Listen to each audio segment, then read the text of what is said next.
कल हमने ल्यूमिनेसेंस के बारे में पढ़ा था, बेसिक अपन ने पढ़ा था ल्यूमिनेसेंस क्या होता है, फ्लोरोसेंस क्या होता है और फॉस्फोरेसेंस क्या होता है। आज हम पढ़ेंगे इंटेंसिफाइंग स्क्रीन।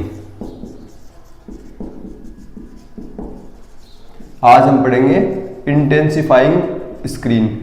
देखो इंटेंसिफाइंग स्क्रीन क्या होता है, उससे पहले मैं आपको बताता हूं कि रेडियोग्राफी कैसे की जाती है, रेडियोग्राफी क्या होती है। ये एक पेशेंट है, ये आपका रेडिएशन सोर्स या एक्सरे ट्यूब मान लो, एक्सरे मशीन मान लो। यहां से हम एक्सरे जब पेशेंट पर डालते हैं, ये होती है प्राइमरी रेडिएशन। ये क्या होता है? Primary radiation. ये प्राइमरी रेडिएशन जब पेशेंट पर डाला जाता है तो कुछ रेडिएशन पेशेंट में स्कैटर हो जाता है, कुछ एब्जॉर्ब हो जाता है, जिसे हम अटेन्यूएशन कहते हैं। वो बाकी जो कुछ रेडिएशन होगा पेशेंट के पार जाएगा। क्या होगा? पेशेंट के पार चला जाएगा, आगे चला जाएगा। उस रेडिएशन, इस रेडिएशन के अंदर क्या होता है? इस रेडिएशन के अंदर आपकी रेडियोग्राफिक इमेज होती है। इसमें क्या होती है? रेडियोग्राफिक इमेज होती है। इस जो एग्जिट रेडिएशन है, पेशेंट से पार होके जाता है, उस रेडिएशन को हम क्या कहते हैं? जो एग्जिट रेडिएशन बोलते हैं, उसको बोलते हैं एग्जिट रेडिएशन। यानी ये रेडिएशन पेशेंट के पार जाएगा और ये इस रेडिएशन के अंदर एक रेडियोग्राफिक इमेज होती है जिसे हम लेटेंट इमेज बोलते हैं। सभी अपने माइक्रोफोन को म्यूट कर दे और क्लास लेते समय आप कोशिश कीजिए, आप ईयरफोन लगा के क्लास लेने की कोशिश करना, आवाज़ आपके पास ज़्यादा अच्छी आएगी, कनेक्टिविटी ज़्यादा अच्छी होगी। तो और अगर कनेक्टिविटी कम है तो आप अपने वीडियो को, जो आपका वीडियो जो अपलोड हो रहा है उसको आप बंद कर दीजिए उसको, ताकि आप डाटा आपके पास, सिर्फ मेरे डाटा आपके पास पहुंचेंगे, आपकी वीडियो नहीं होंगे, तो कनेक्टिविटी ज़्यादा अच्छी होगी आपके पास। तो रेडियोग्राफिक एग्जिट रेडिएशन होता है। इस एग्जिट रेडिएशन के अंदर रेडियोग्राफिक इमेज होती है जिसे हम लेटेंट इमेज कहते हैं। एक गुप्त इमेज होती है, लेटेंट इमेज कहते हैं। इस इमेज, ये लेटेंट इमेज इनविजिबल होती है, हमें दिखाई नहीं देती। इसे देखने के लिए हम कुछ डिटेक्टर काम में लेते हैं। इसे देखने के लिए क्या करते हैं? कुछ डिटेक्टर काम में लेते हैं। जैसे हम डायरेक्ट अगर एक्सरे फिल्म रख दें यहाँ पे, ये एक्सरे फिल्म कुछ अमाउंट में रेडिएशन को एब्जॉर्ब कर लेगी। आपको पता होगा एक्सरे फिल्म के ऊपर एक लाइट सेंसिटिव क्या होती है? लाइट सेंसिटिव इमल्सन की कोटिंग होती है। इस इमल्सन के अंदर सिल्वर हैलाइड ग्रेन होते हैं। इस इमल्सन में क्या होते हैं? सिल्वर हैलाइड ग्रेन होते हैं। ये ग्रेन क्या होते हैं? लाइट सेंसिटिव होते हैं। मतलब जैसे ही इनके ऊपर लाइट गिरती है तो ये क्या करते हैं? लाइट से क्या होता है? एक्सपोज हो जाते हैं। सिल्वर हैलाइड आपस में टूट जाता है, ब्रेक डाउन हो जाता है। उस टूटने से क्या होगा? आपका जो ये फिल्म क्या बन जाती है? एक्सपोज हुई बन जाती है। लेकिन ये सिल्वर हैलाइड का ब्रेक डाउन आपकी डायरेक्ट रेडिएशन से या एक्सरे से भी होता है। इसका एक्सपोजर किससे होता है? ये किससे? डायरेक्ट एक्सरे से भी एब्जॉर्ब हो सकती है, लेकिन इसकी थिकनेस पतली सी है, तो आपको इसे एब्जॉर्ब करने के लिए इसकी थिकनेस काफी मोटी बढ़ानी पड़ेगी। काफी क्या करनी पड़ेगी? बढ़ानी पड़ेगी, ताकि एक्सरे इसमें से पार होते समय इस सिल्वर हैलाइड ग्रेन से इंटरेक्शन कर ले। क्या हो? ताकि एक्सरेज इस फिल्म से पार होते समय इस सिल्वर हैलाइड ग्रेन से क्या करें? इंटरेक्शन कर ले, इससे क्रिया करें। और क्रिया करने से क्या होगा? इस इंटरेक्शन करने से क्या होगा? ये एक्सपोज हो जाएगी। लेकिन इस प्रोसेस में आप देखो, पतली सी एक्सरे फिल्म होती है, उसके अंदर से अगर एक्सरेज पार जाएगी तो ज्यादातर एक्सरेज तो इससे इंटरेक्शन कर ही नहीं पाएगा। इससे क्या होगा? आपको रेडिएशन एक्सपोजर बहुत ज्यादा बढ़ाना पड़ेगा, बहुत ही ज्यादा अमाउंट में बढ़ाना पड़ेगा। इसके लिए जिससे क्या होगा? पेशेंट का रेडिएशन एक्सपोजर बढ़ जाएगा, ज्यादा रेडिएशन एक्सपोज लगेगा। सिल्वर हैलाइड की कोटिंग आपको मोटी लेनी पड़ेगी। ध्यान करना, एक एक्सरे फिल्म के अंदर सबसे ज्यादा कॉस्ट उसके अंदर सिल्वर हैलाइड ग्रेन की होती है। आपको पता है सिल्वर या चांदी इसमें किस रेट पे चल रही है? उसकी रेट जैसे जैसे बढ़ेगी आपकी फिल्म की रेट, फिल्म की कॉस्ट भी बढ़ेगी। यानी एक्सरे फिल्म के अंदर जो सबसे एक्सपेंसिव चीज होती है वो सिल्वर हैलाइड ग्रेन ही होता है। क्या होता है? Silver halide grain. तो इसलिए क्या करते हैं? डायरेक्ट एक्सपोज कर सकते हैं, या अपन क्या कर सकते हैं? इंटेंसिफाइंग स्क्रीन लेते हैं। ये दो इंटेंसिफाइंग स्क्रीन होगी, इसके बीच में हम एक्सरे फिल्म को सैंडविच कर दें। क्या करते हैं? दो इंटेंसिफाइंग स्क्रीन ले, उसके बीच में एक्सरे फिल्म को हम सैंडविच कर दें। एक्सरे फिल्म को सैंडविच करेंगे तो उससे क्या होगा? ये इंटेंसिफाइंग स्क्रीन स्पेशल प्रकार की होती है, इसमें फॉस्फर मटेरियल लगा होता है। ये फॉस्फर मटेरियल क्या करता है? जैसे ही इस पर एक्सरेज गिरती है, ये एक्सरेज को किस में कन्वर्ट कर देता है, लाइट में कन्वर्ट कर देता है। किस में कन्वर्ट कर देता है, लाइट में। तो एक्सरेज पेशेंट से पार होकर जो एग्जिट रेडिएशन होगा वो इंटेंसिफाइंग स्क्रीन पे गिरेगा। स्क्रीन क्या करती है, इसमें स्पेशल फॉस्फर होते हैं जो इस पे गिरने वाले एक्सरेज को लाइट में कन्वर्ट कर देते हैं। ये लाइट में कन्वर्ट होगा, ये होगा, ये क्या करेगा, इस फिल्म को एक्सपोज करेगा। मैंने शुरू में बताया था आपको, एक्सरे फिल्म डायरेक्ट एक्सरे से भी एक्सपोज हो सकती है और लाइट से भी एक्सपोज हो सकती है। तो इंटेंसिफाइंग स्क्रीन के लिए, इस इंटेंसिफाइंग स्क्रीन की एक खास बात होती है, ये एक सिंगल एक्सरे फोटोन को बहुत सारे लाइट फोटोन के अंदर कन्वर्ट कर देती है। क्या कर देती है, बहुत सारे लाइट फोटोन में। जैसे एक एक्सरे फोटोन था, उसको मान लो 1000 लाइट फोटोन में कन्वर्ट कर दिया। यानी इस पॉइंट पर आकर आपके एक सिंगल फोटोन गिरा था, वो क्या होगा, 1000 लाइट फोटोन में कन्वर्ट होगा और वो सारे के सारे एक्सरे फिल्म पर जाके सामने पॉइंट पे गिरेंगे। आपकी एक्सरे फिल्म क्या होगी, एक्सपोज हो जाएगी। यानी आपको जो पेशेंट से जो एग्जिट रेडिएशन से जो लेटेंट इमेज बन रही थी, उसको एक्सरे फिल्म पर ट्रांसफर करने के लिए आपको क्या हुआ, कम से कम रेडिएशन की आवश्यकता पड़ी। क्या हुआ, कम से कम रेडिएशन की आवश्यकता आपको पड़ी। इससे तो इंटेंसिफाइंग स्क्रीन क्यों काम में लेते हैं, सबसे मैं इतना इसलिए बता रहा हूं, इसकी इंपॉर्टेंस बताने के लिए।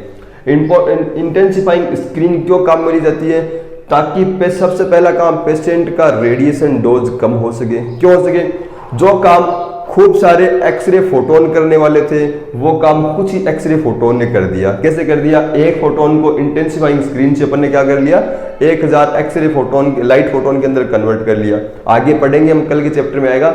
इसे हम कहते हैं इंटेंसिफिकेशन फैक्टर। आपकी एक्सरे जो आपका सिलेबस है उसके अंदर लिखा हुआ है इंटेंसिफिकेशन फैक्टर, और एग्जाम में इसके ऊपर क्वेश्चंस भी आते हैं। तो पहला इंटेंसिफाइंग स्क्रीन का वर्क क्या हुआ, काम क्या हुआ, ये क्या करता है, रिड्यूस पेशेंट डोज।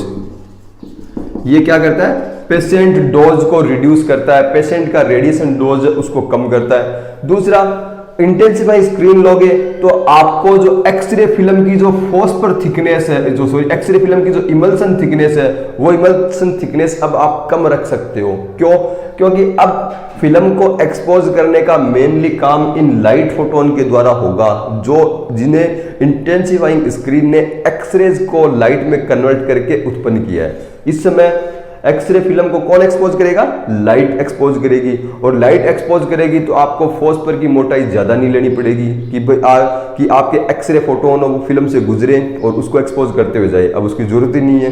क्यों, क्योंकि हमने कुछ ही एक्सरे फोटोन को खूब सारे लाइट फोटोन में कन्वर्ट कर लिया, वो आपकी क्या होगी, इस एक्सरे फिल्म को एक्सपोज कर देगी।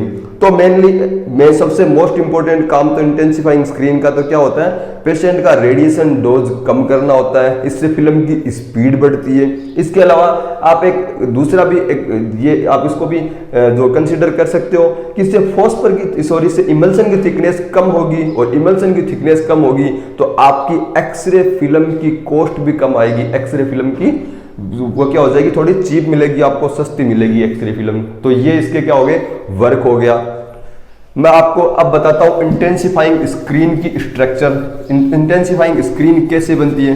देखो, इंटेंसिफाइंग स्क्रीन के अंदर जो आप टिपिकल इंटेंसिफाइंग स्क्रीन देखोगे उसके अंदर 4 लेयर होती है। कितनी होती है, 4 लेयर होती हैं। अलग अलग टेक्नोलॉजी में अलग अलग, जैसे मेमोग्राफी में या डेंटल में, उनमें चीजों में अलग हो सकती है। जो अपन सॉरी डेंटल में तो इंटेंसिफाइंग स्क्रीन काम में ली जाती, अलग अलग टेक्नोलॉजी में अलग हो सकती है। लेकिन टिपिकल एक्सरे जो आपकी इंटेंसिफाइंग स्क्रीन होती है उसमें 4 लेयर होती है। सबसे पहली लेयर कौन सी होती है, सबसे पहली लेयर होती है बेस लेयर। क्या होती है, बेस लेयर। मैं इनके सामने आपको थिकनेस इनकी कितनी मोटी ये लेयर लेंगे अपन, मैं इनकी थिकनेस भी लिख देता हूं। सबसे पहले बेस लेयर किसकी बनती है रे, हाई ग्रेड कार्डबोर्ड या प्लास्टिक की बनी होती है। आपको इंटेंसिफाइंग स्क्रीन के बारे में पता होगा, अपन एक्सरे कैसेट खोलते हैं। आजकल तो ये स्क्रीन फिल्म टेक्नोलॉजी बहुत कम काम में ली जाती है, कुछ ही जगह जहाँ पे काम मिल जाती है। आजकल advance CR system, DR system या डिजिटल रेडियोग्राफी आ चुकी है। लेकिन बेस एक्सरे का पता करने के लिए हमें ये चीज़ें पढ़नी पड़ेंगी, और एग्जाम में क्वेश्चन भी आपके यहीं से आएगा। आप CR DR सिस्टम को समझना चाहते हो तो उसकी शुरुआत आपकी यहीं से होगी। एक्सरे फिल्म की स्ट्रक्चर क्या होती है, जो इंटेंसिफाई स्क्रीन की स्ट्रक्चर क्या होती है वो अपने को समझना ही पड़ेगा। तो सबसे पहली क्या होती है, बेस लेयर। ये किसकी बनी होती है, हाई ग्रेड कार्डबोर्ड या प्लास्टिक की बनी होती है। मैं इसकी थिकनेस आपको बता देता हूं, इसकी थिकनेस लगभग 250 माइक्रोमीटर होती है। कितनी होती है, 250 माइक्रोमीटर। ये क्या होता है, ये बस जस्ट बेस होता है जिसके ऊपर हम फॉस्फर वगैरह उन बाकी जो लेयर होती है इनको चिपकाएंगे। हर चीज को इसके ऊपर अपन सेट करेंगे इन चीजों के लिए। तो सबसे पहली चीज क्या होती है, बेस लेयर होती है। ये बेस लेयर किसकी बनी होती है, या तो कार्डबोर्ड की बनी होती है, गत्ते की बनी होती है, या प्लास्टिक की बनी होती है। या किस चीज की बनी होती है, प्लास्टिक की। दूसरी लेयर क्या होती है, दूसरी लेयर होती है रिफ्लेक्टिंग लेयर। क्या होती है, रिफ्लेक्टिंग लेयर। रिफ्लेक्टिंग लेयर क्या काम होता है उसको समझने से पहले अपन इसके ऊपर वाली लेयर को पता करते हैं। ऊपर वाली लेयर होती है फॉस्फर लेयर। ऊपर वाली लेयर क्या होती है, फॉस्फर लेयर। और उसके ऊपर एक पतली सी लेयर होती है जिसको हम कहते हैं प्रोटेक्टिव लेयर। जिसको क्या कहते हैं, प्रोटेक्टिव लेयर। और इसके ऊपर आप एक्सरे फिल्म रखते हो, और इस एक्सरे फिल्म के ऊपर अगर आप डबल इंटेंसिफाइंग स्क्रीन काम में ले रहे हो तो दूसरी इंटेंसिफाइंग स्क्रीन के ऊपर उल्टी रखी हुई होती है। समझे, ये क्या है आपकी एक्सरे फिल्म। और ऐसी एक इंटेंसिफाइंग स्क्रीन इसके ऊपर होती है। तो जैसे ही किसी एक्सरे सोर्स से आप एक्सरेज इस पर डालते हो तो एक्सरेज क्या होती है, इस फिल्म, इसके ऊपर एक इंटेंसिफाइंग स्क्रीन होगी तो उसके अंदर उस पर क्या होगा, एक्सरेज पार करके पहुंचेगी और सीधी कहां जाएगी, आपकी इंटेंसिफाइंग स्क्रीन। यही सेम एक्शन ऊपर वाली स्क्रीन के अंदर भी होगा, ध्यान करना। आप कहां जाएगी, ये जो आपकी ये फॉस्फर लेयर में। फॉस्फर में क्या होता है, फॉस्फर इस एक्सरे फोटोन को लाइट फोटोन में कन्वर्ट कर देता है। क्या कर देता है, फॉस्फर इस एक्सरे फोटोन को लाइट फोटोन में कन्वर्ट कर देता है, चेंज कर देता है। एक एक्सरे फोटोन को मैंने बताया था कम से कम 1500 700 या मतलब उसको मल्टीपल लाइट फोटोन के अंदर, विजिबल लाइट फोटोन के अंदर कन्वर्ट उसको कर देता है। और आपको पता है एक पॉइंट से अगर कोई लाइट फोटोन निकलेंगे तो वो सभी डायरेक्शन के अंदर जाएंगे। किधर जाएंगे, सभी डायरेक्शन में। इस साइड में आपकी एक्सरे फिल्म है तो यहां पर जो आपके लाइट फोटोन जा रहे हैं वो तो इस एक्सरे फिल्म को क्या कर देंगे, एक्सपोज कर देंगे। लेकिन जो इस डायरेक्शन के अंदर, पीछे की डायरेक्शन के अंदर जो जा रहे हैं लाइट फोटोन, ये कोई काम नहीं आ रहे। ये क्या हो गया, आपकी लाइट फोटोन का लॉस हो रहा है, आपका नुकसान हो रहा है। तो उसके लिए हम क्या करते हैं, इनको वापस एक्सरे फिल्म की तरफ भेजने के लिए अपन क्या करते हैं, एक रिफ्लेक्टिंग लेयर की अपन एक कोटिंग करते हैं। क्या करते हैं, रिफ्लेक्टिंग लेयर की एक कोटिंग करते हैं। इस लेयर की थिकनेस होती है 25 माइक्रोमीटर। कितनी होती है, 25 माइक्रोमीटर इसकी थिकनेस होती है। ये किसकी बनी होती है, ये टाइटेनियम डाइऑक्साइड की बनी होती है। किसकी बनी होती है, टाइटेनियम डाइऑक्साइड की, जो एक व्हाइट सबस्टांस है, एक सफेद कलर का व्हाइट कलर का मटेरियल होता है। इसकी अपन इस पर क्या करते हैं, कोटिंग कर देते हैं। इसका कार्य क्या होता है, जो लाइट फोटोन वापस जो बेस की तरफ जा रहा है उनको ये क्या करता है, वापस रिफ्लेक्ट करके एक्सरे फिल्म की ओर भेज देता है। क्या करता है, उनको वापस रिफ्लेक्टिंग, नाम इसका रिफ्लेक्टिंग लेयर है। यानी जो फोटोन नीचे की ओर जा रहे हैं उनको वापस एक्सरे फिल्म की ओर ये ऊपर की ओर रिफ्लेक्ट कर देता है। इसको रिफ्लेक्टिंग लेयर कहते हैं। इसके ऊपर होता है फॉस्फर लेयर। उसके ऊपर क्या होता है, फॉस्फर। आपका जो फॉस्फर मटेरियल होता है, कल हमने ल्यूमिनेसेंस पढ़ते समय मैंने आपको बताया था फॉस्फर मटेरियल क्या होता है। फॉस्फर मटेरियल एक ऐसा पदार्थ होता है जो एक्सरे फोटोन को लाइट फोटोन में कन्वर्ट करता है। किस तरीके से करता है, उसके अंदर ल्यूमिनेसेंस या फोस्फोरेसेंस फ्लोरोसेंस प्रोसेस के द्वारा ये इसको कन्वर्ट कर देता है। तो तीसरी लेयर क्या होती है, फॉस्फर लेयर। इसकी थिकनेस कितनी होती है, 100 माइक्रोमीटर। ये फॉस्फर, इसके अंदर प्लास्टिक सबस्टांस या पॉलीमर के अंदर जो फॉस्फर क्रिस्टल है वो सस्पेंडेड अवस्था में रहते हैं। सस्पेंडेड मतलब उसके अंदर अलग अलग इधर एक समान रूप से उसके अंदर फैले हुए रहते हैं। ये क्या होते हैं, फॉस्फर क्रिस्टल। इन फॉस्फर क्रिस्टल की क्या खास बात होती है, जैसे पेशेंट से पार होकर आने वाला एग्जिट रेडिएशन इस फॉस्फर पर गिरता है तो ये फॉस्फर उसको क्या करता है, फ्लोरोसेंस प्रोसेस से उसको क्या करेगा, लाइट फोटोन में कन्वर्ट कर देगा। कल हमने पढ़ा था ये चीज बहुत अच्छे से। फ्लोरोसेंस क्या होता है, फ्लोरोसेंस यानी किसी मटेरियल पर रेडिएशन गिरता है तो उससे क्या होगा, उस रेडिएशन को वो 10⁻⁸ सेकंड के अंदर अंदर इमिट कर देता है, उसको फ्लोरोसेंस कहते हैं। और मैंने बताया था फ्लोरोसेंस एक ऐसी प्रोसेस है जो डायग्नोस्टिक रेडियोलॉजी में बहुत उपयोगी है। उपयोगी कैसे हो गई, अपने रेडिएशन डाला, तुरंत ही रेडिएशन किस में कन्वर्ट हुआ, लाइट में, और वो उसने लाइट ने क्या किया, आपकी एक्सरे फिल्म को एक्सपोज कर दिया उस चीज के लिए। तो ये फॉस्फर लेयर है। फॉस्फर क्या होते हैं, कौन से काम में लेते हैं, इसको अपन डिटेल से कल की क्लास में पढ़ेंगे। पर सबसे पहला कौन सा फॉस्फर काम में लिया गया था, कल हम डिटेल से फॉस्फर के बारे में पढ़ेंगे। सबसे पहले कौन सा फॉस्फर काम में लिया गया था, आज कौन सी टेक्नोलॉजी काम में ली जा रही है, कौन सी उनको आज की क्लास में हम इसको इंक्लूड नहीं कर पाएंगे। उसके ऊपर एक प्रोटेक्टिव लेयर होती है जो किसकी बनी होती है, सेल्यूलोज पॉलीमर की बनी होती है। जो किसकी बनी होती है, सेल्यूलोज पॉलीमर की। इस सेल्यूलोज पॉलीमर का कार्य क्या है, इसका कार्य होता है इस एक्सरे फिल्म को प्रोटेक्शन प्रदान करना। कैसे प्रोटेक्शन प्रदान करना, मैकेनिकल प्रोटेक्शन। मान लो आपने एक्सरे फिल्म डाल रहे हो, इस पर कोई रब हो जाए या कोई मैकेनिकल इस पर कोई चोट लगे, उस चीज से बचाने के लिए होता है। केमिकल प्रोटेक्शन, ये क्या होता है, आपको एक सरफेस देता है जिस पर आप क्या कर सकते हो, इंटेंसिफाइंग स्क्रीन को क्लीन कर सकते हो। अगर ये लेयर नहीं होगी और आप मान लो क्लीनिंग प्रोसेस से इस इंटेंसिफाइंग स्क्रीन को क्लीन कर रहे हो तो उससे क्या होगा, फॉस्फर मटेरियल एक्सपोज होगा और वो क्या होगा, फिल्म खराब हो जाएगी। तो ये क्लीनिंग के लिए एक सरफेस प्रदान करेगा। इसके अलावा क्या करेगा, ये आपको मैकेनिकल और केमिकल प्रोटेक्शन भी प्रदान करता है। इसके अलावा ये सरफेस आपको स्टैटिक इलेक्ट्रिसिटी से भी क्या करती है, आपको इसको इंटेंसिफाइंग स्क्रीन को प्रोटेक्शन करती है। कैसे करती है, मान लो आप अगर इसकी जो इंटेंसिफाइंग स्क्रीन की सरफेस है, इस सरफेस को हम रब करें या थोड़ा सा भी रगड़ेंगे इसको, तो इस पर क्या होगा, चार्ज उत्पन्न हो जाएगा। और वो चार्ज क्या होगा, आपकी जो एक्सरे फिल्म है या जो फॉस्फर है, इसको क्या होगा, इसको डिस्टर्ब करेगा। उसके अंदर आपने देखा होगा, अगर आपने मैनुअल में काम किया है तो कई बार इलेक्ट्रोस्टैटिक चार्ज बन जाता है, एक आर्टिफैक्ट उत्पन्न हो जाता है, तो उसको प्रिवेंट करने का काम ये करता है। उसको भी अपन डिटेल से आगे अपन उसको पढ़ेंगे। तो ये आपकी इंटेंसिफाइंग स्क्रीन की स्ट्रक्चर हो गई। इसकी थिकनेस लगभग 100 माइक्रोमीटर ही होती है, कंफर्म कर देता हूँ आपको। इसकी थिकनेस होती है, बहुत पतली सी होती है, 25 माइक्रोमीटर। अब इसमें सबसे इंपॉर्टेंट लेयर होती है फॉस्फर लेयर। इस फॉस्फर लेयर की थिकनेस मैंने आपको 100 माइक्रोमीटर बताई है, लेकिन ये वेराइंग होती है, चेंज हो जाती है। कब आप अगर पार या मीडियम स्पीड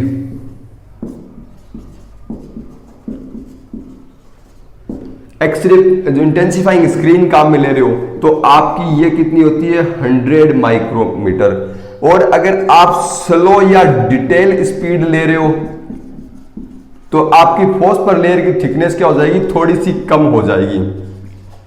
ये कितनी हो जाएगी, लगभग 50 माइक्रोमीटर के आसपास। और अगर आप हाई स्पीड इंटेंसिफाइंग स्क्रीन ले रहे हो तो आपकी ये थिकनेस कितनी हो जाएगी, 150 से लेके 300 माइक्रोमीटर तक हो जाती है। क्या हो जाती है, 300 माइक्रोमीटर तक। आगे डिटेल से पढ़ेंगे हम इंटेंसिफाइंग फिल्म की जो स्क्रीन की जो स्पीड क्या होती है, आपके सिलेबस में भी है, स्पीड सिस्टम भी है। 3 तरह की इंटेंसिफाइंग स्क्रीन होती है, स्लो या डिटेल, मीडियम या पार स्पीड, और एक हाई स्पीड इंटेंसिफाइंग स्क्रीन। इनकी अगर मीडियम स्पीड ले रहे हो तो 100 माइक्रोमीटर आपको फॉस्फर की थिकनेस लेनी पड़ेगी, और ये सीधा सही है। अगर आप स्लो स्पीड ले रहे हो तो फॉस्फर की थिकनेस थोड़ी कम करनी पड़ेगी, और आपको हाई स्पीड ले रहे हो तो फॉस्फर की थिकनेस थोड़ी सी बढ़ानी पड़ेगी। क्यों लेनी पड़ेगी, ये भी देखते हैं। अगर आपको स्पीड बढ़ानी है तो फॉस्फर की थिकनेस बढ़ाओगे तो उससे क्या होगा, एक्सरे फोटोन इसके अंदर से गुजरते समय कहीं ना कहीं तो एब्जॉर्ब हो ही जाएगा, और एब्जॉर्ब होगा तो क्या होगा, लाइट बढ़ेगी। तो आप इसकी थिकनेस ज्यादा लोगे तो क्या होगा, उसमें एक्सरे फोटोन के एब्जॉर्ब होने की संभावना बढ़ जाएगी, उससे एक्सरे इंटेंसिफाइंग स्क्रीन की स्पीड बढ़ जाएगी। और अगर आप फॉस्फर थिकनेस की जो फॉस्फर मटेरियल है इसकी थिकनेस कम लोगे तो एक्सरे फोटोन के इसमें से गुजरते समय इसमें एब्जॉर्ब होने की संभावना कम होती है। कम होगी तो लाइट फोटोन कम बनेंगे, फिल्म की एक्सपोज होने की स्पीड कम हो जाएगी। तो इंटेंसिफाइंग स्क्रीन की थिकनेस पर एक्सरे जो इंटेंसिफाइंग स्क्रीन की स्पीड डिपेंड करती है। 3 तरह की होती है ये फॉस्फर मटेरियल। सबसे पहले फॉस्फर मटेरियल मैंने बताया था कैल्शियम टंगस्टेट काम में लिया गया था, उसके अलावा फॉस्फर मटेरियल, उसकी स्पेक्ट्रल मैचिंग क्या होती है, मतलब एक्सरे फिल्म और अपने जो आईज होती है उनसे किस फ्रीक्वेंसी या किस एंगस्ट्रम पर वेवलेंथ के ऊपर वो सबसे ज़्यादा सेंसिटिव होता है, उसके बारे में हम कल डिटेल से पढ़ेंगे।